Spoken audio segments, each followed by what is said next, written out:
What an excellent idea Japanese politicians have. They looked over the sea. They saw Mickey Mouse. Haha. They saw Marvel and DC, and they said, you know what? What a great idea. We should implement some of that over here. You know, we shouldn't create art for entertainment or for economic purposes. Like, no. We should moralize it. We need to hire Karens to dictate to anime studios how to make their art. I'm not kidding. Like, listen to this, right? Like, they want to make it more wholesome. Like, what exactly is wholesome? Well, it's going to be their definition. They're basically saying that, well, anime has become mainstream, right? Like, it has reached the wider audience. When have we heard this talking point before? Like, culture is now extremely popular, and because of that, we need to change it. Translation. We can use this as a Trojan horse in order to push for our ideology, even though it actually ends up destroying and cannibalizing the culture. They actually say so right here. Delegating authority to the Agency for Cultural Affairs to ensure the wholesome development of manga, anime, and games as culture rather than judging their value based on economic rationale. Now, if they wanted to do this in 2016, I would understand. You know, if you want to be a fucking communist in public, that's fine.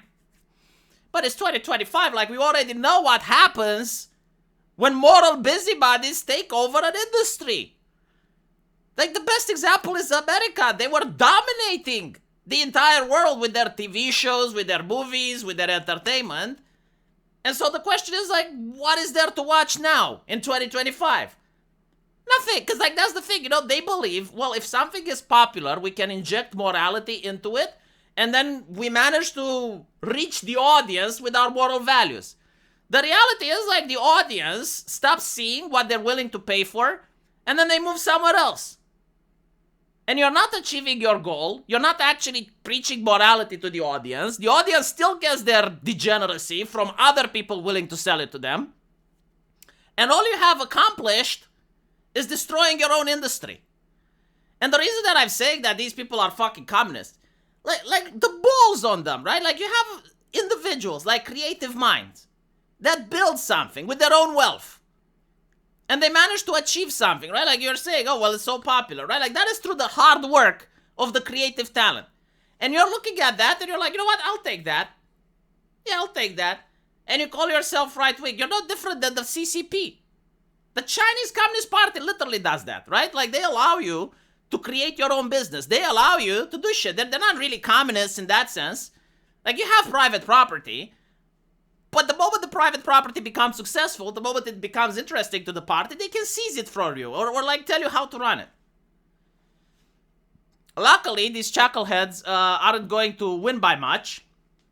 I looked at their predictions. It is kind of sad though, you know.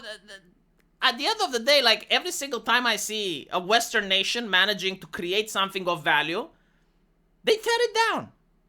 And I'm like, but why though? You know, like you're the government, you have money. Why don't you build your own? Like, there's nothing stopping, you know, the Japanese government in building anime that they like. Like, they can literally have grants or fund anime or do any of that. Why do they have to police the people that are already successful? And by the way, you know, let's talk about the values in anime. Oh, let's make anime more wholesome. How the fuck is Naruto not wholesome? I'm pretty sure, like, some Christians will complain because it's not perfect. But, like, compared it to Netflix and Disney, I think it's pretty fucking wholesome. It doesn't have any single sex scenes in it. You know, it does have, like, some fan service as humor, but, like, compared to American TV shows in the 90s or early 2000s, like, I think it's pretty tame. And what is the message? Well, the message is to love your country, the power of friendship, teaching about friendly competition. And that's pretty much all of the animes, right? Like, when you look at the animes made for teenagers, whether it's My Hero Academia, whether it's Naruto, right? Like, hard work equals sacrifice. These are already wholesome messages. But the thing is, like, you know, anime is a big industry. Like it has different genres, just like books. You know, some books are wholesome, other books not so much. Other books are dark, like Game of Thrones. Just like some anime is dark, like Attack on Titan. But the thing is, like, and this is what people don't understand. It's, when they try to get into absolute fiction, and start having their morality in it. It makes it so difficult for the creator to do anything that most creators that are actually creative, they just give up. And I think like this may be one of the reasons why George R.R. Martin is not going to finish his books. I can understand where he is coming from, you know? Like, he starts to write whatever the fuck he wants, and for some reason, everyone likes it, right? Like A Song of Ice and Fire, incredibly popular. And then the feminists come up, rape, incest, underage characters. And it's like probably like so many themes that like he wasn't doing them in order to glorify them. He was doing them to show how bad medieval society used to be back then. And then you're afraid to write, you know, like honestly, like you're afraid to create because you're thinking like, what if this pisses someone off? And it's not just you, but it's your publisher. Your publisher is now breathing down your neck, and then he's breathing down your neck because the payment processors are breathing down his neck, and the payment processors are upset that the governments are breathing down their neck.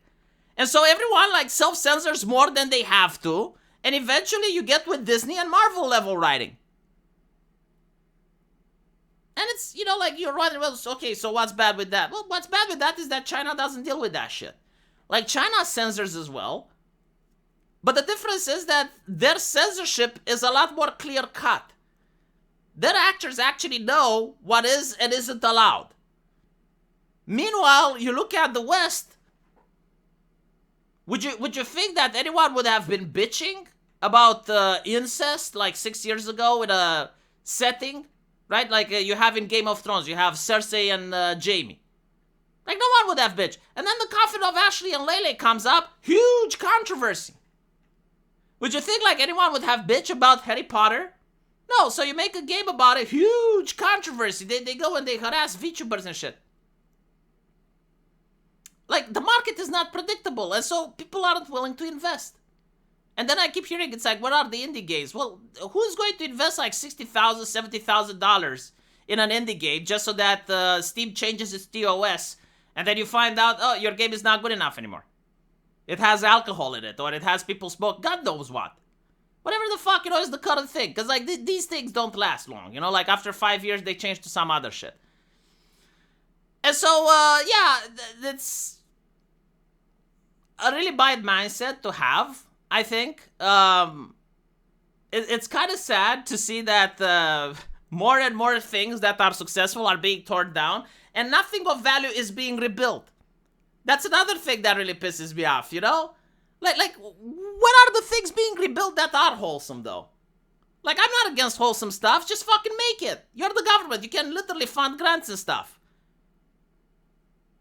Anyway, right, let me know what you guys think. Legend has it, if you like the video, it helps me with the algorithm. And as usual, I will see you on my live stream. Take care.